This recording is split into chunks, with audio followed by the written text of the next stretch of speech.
Good morning and welcome back to Almus Market Mornings.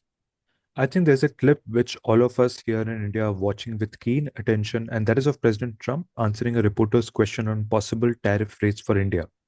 When asked whether India would face between 20 to 25% tariffs, the president agreed, but said it hasn't been finalized yet. Moving on, it's time we turn our attention back to markets and the data up ahead. It is an action packed day.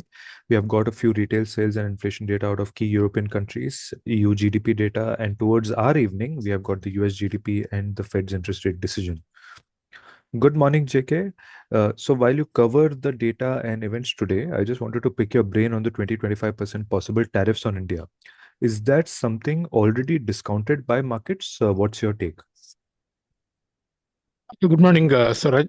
So, I think Indian economy and the markets have been prepared for higher tariff on India, but can't say whether it's going to be, it was 25% up to 25%. But in any case, the uncertainty continues. That's the bad news because uh, the Indian side says that it will be they are preparing themselves to face 20 to 25% tariff on select goods for a temporary period, and then they will be getting into negotiations uh, for a comprehensive deal by September and October.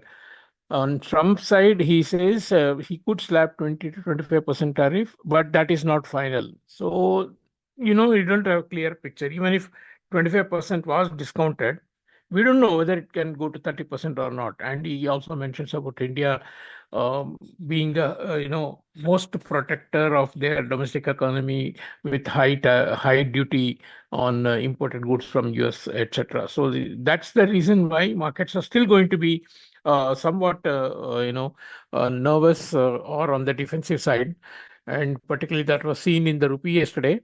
Uh, um, it broke the key level of 86.90 in the onshore trade. 87 was broken in the offshore trade. It still trades above 87 in the offshore trades. And, you know, it's also broken some key technical level that can, actually lead to more buying of the USD INR. Yesterday, there was some intervention at 86.90, but going forward, I think the news is going to drive.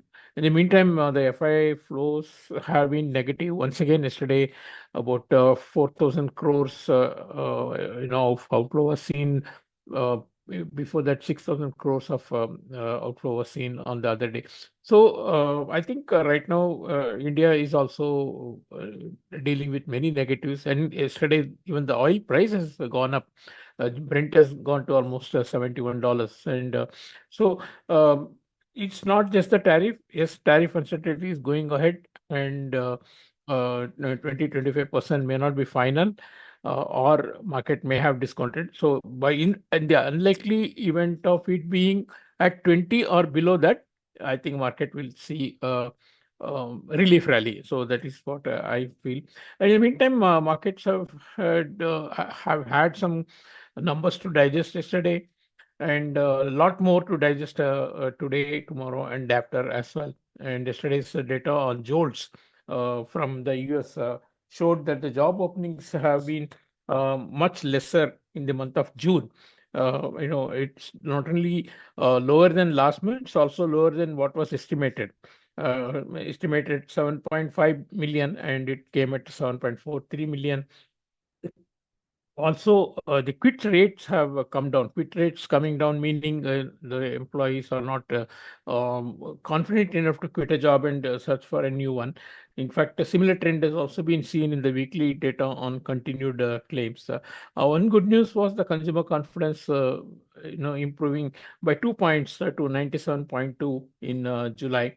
The customers have been less pessimistic about future business conditions, as well as the inflation expectations are also slightly lower. So these job market indicators are continuing today.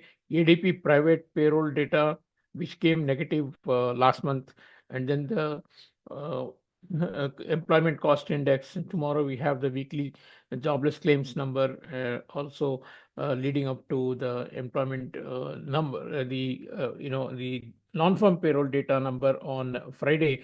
All this, is going to be well in the focus of the market. Of course, before that, we have to digest what Fed has to say.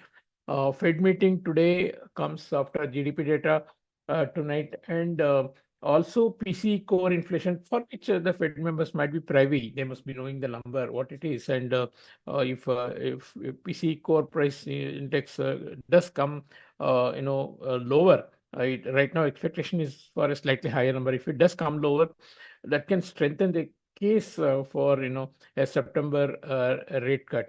Now, important thing about Fed meeting tonight is that two of the influential members, Schwaller and Bowman, have been pushing for a rate cut in July itself, and they have been saying that the conditions are in place for an early rate cut, and the tariff-induced price inflation is going to be at best temporary. Economy requires lower rates, etc. So even in the voting pattern, it may not be a unanimous decision. While, of course, majority members are still in favor of continuing the current policy rate. Of course, July is not going to see any change. At least market is not discounting any change. But while we don't have a dot plot or the summary of economic projections, we will have Powell's press conference. Whether he would drop any hint of a September rate cut is what the market will be closely looking at, because it won't be a surprise, and it won't be seen so much as a political influence, because we have had several data points showing the inflation is not as high as it was thought to be, and in the economy, the employment, consumption, and the housing sectors are definitely seen slowdown. May not be as bad as expected on the employment side, but definitely on the slower side. It could make out a case if he possibly if he says that the inflation has not turned out to be as bad as expected, or and the tariffs are now settling at a much lower level, like 17% on an average. If he says such subtle hints, then that could be taken as a hint for September rate cut. So that is what I'm looking forward to from Fed meeting. Of course, Fed meeting will be preceded by Bank of Canada meeting. They will probably hold the rate steady, but probably future rate cuts are in store. And tomorrow we have the Bank of Japan crucial meeting, and again, no change expected, but forward guidance, as much as they hold off, despite the inflation being higher than for their target, I think market will be looking forward to see how they, project the futures going forward. We had the dollar index yesterday actually seeing its best day since May. Of course, the euro's fall was one of the major drivers, being the highest weightage in the dollar index.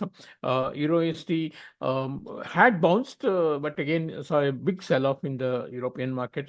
Once again, holding off somewhere above 1.15, and this could be due to some month-end month-end demand, which we usually see for euro, and also because of crucial Fed meeting ahead today.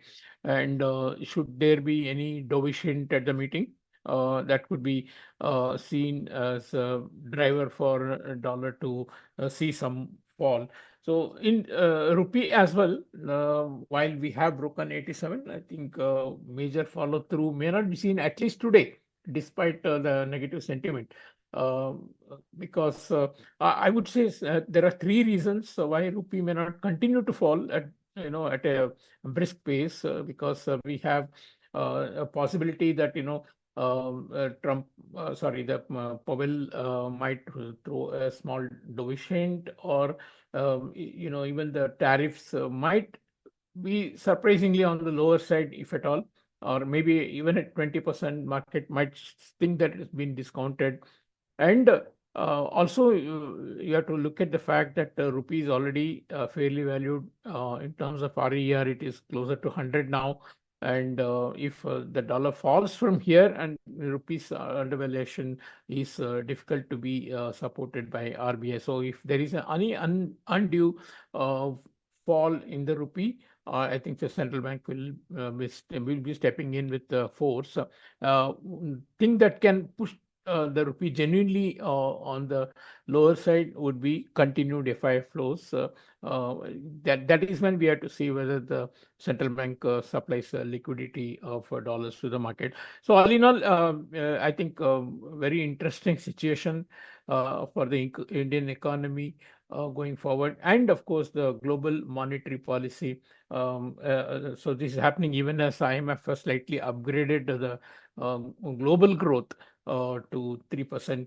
And Indian growth has also been upgraded from 6.2 to 6.4%. But these are projections based on certain conditions remaining stable, and we'll just see how these monetary policy and the economic conditions play out in the coming days. Thank you. Thank you, JK. And the key event today, of course, being the Fed meeting. One thing to remember is that two influential members, Waller and Bauman, have been pushing for rate cuts even in July. They have been advocating for the lower rates for quite some time, but majority members are in favor of keeping the rates as it is. Market also expect no change in the rates. Chair Powell's press conference will be scrutinized for hints on the September rate cuts. When it comes to the currency markets, dollar index remains strong yesterday. Euro saw quite a bit of weakness, but held above 1.15. And when it comes to our domestic markets, the tariff uncertainty continues, so that's not a good news for us. Rupee also weakened, broke above 86.90 during the onshore trade.